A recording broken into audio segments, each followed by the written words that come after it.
Okay, so we're putting luxury vinyl flooring in this house and obviously extending it into this vanity. So what I'm going to do is I'm going to put a moisture barrier 12 inches out from this tub surround and shower. Nobody does this, but I tell you what, you definitely need to do this 100%.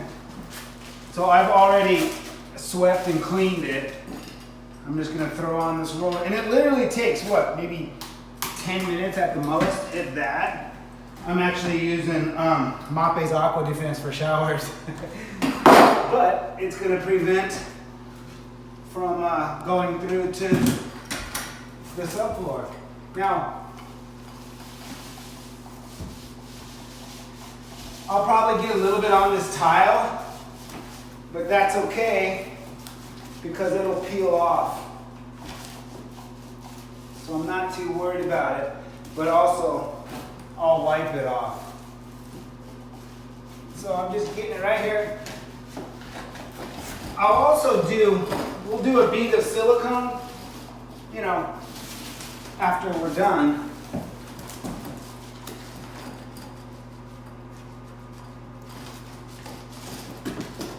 And I'll come through with a little paintbrush and I'll cut it in real nice. But you can get the idea here of what I'm doing.